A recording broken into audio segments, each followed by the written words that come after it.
Seorang ibu rumah tangga diduga merampok bank sambil membawa bom. Sesuatu di dalam tasnya menyala dan berkedip mencurigakan. Nama wanita itu Jania. Ia meletakkan tasnya di atas meja. Para petugas bank yang kini menjadi sandera mulai panik. Mereka takut Jania akan meledakkan semuanya. Polisi juga mengawasi setiap gerak-geriknya dari luar. Jania lalu mengeluarkan benda berbentuk seperti bom itu dan mematikan suara serta lampu kedipnya, seolah itu hal sepele. Tapi detik berikutnya benda itu kembali berbunyi dan berkedip terang. Kepanikan merebak. Namun lagi-lagi Jania dengan tenang mengambil benda itu dan mematikannya. Yang tidak diketahui semua orang ternyata benda itu hanyalah proyek eksperimen anaknya di sekolah.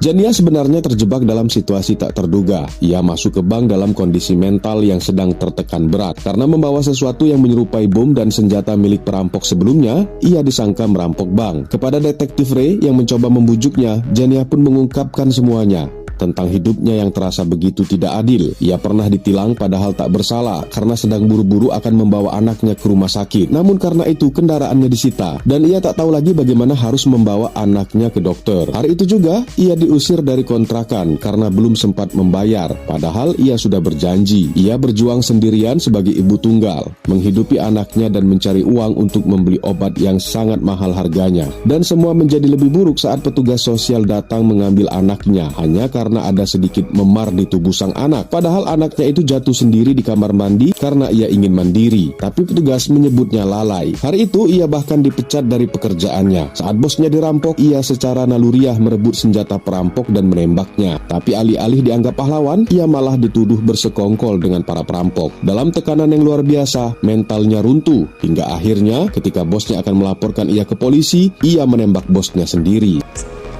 Was put out on the street. And I told her, you don't know how hard it is. What am I gonna tell her when she gets it?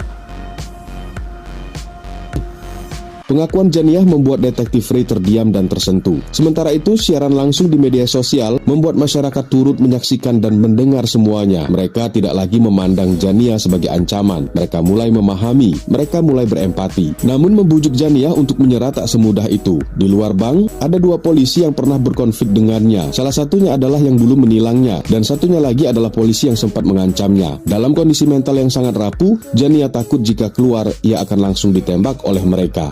Meski detektif Ray meyakinkan bahwa ia akan aman, keyakinan itu belum cukup, membuat Jania kemudian menutup telepon. Tak lama setelah itu, masyarakat mulai angkat suara, menyatakan dukungannya kepada Jania. Mereka percaya Jania tidak bersalah. Ini adalah kasus pertama dan paling aneh di dunia, di mana seorang perampok bank yang justru mendapatkan simpati dan dukungan dari masyarakat luas.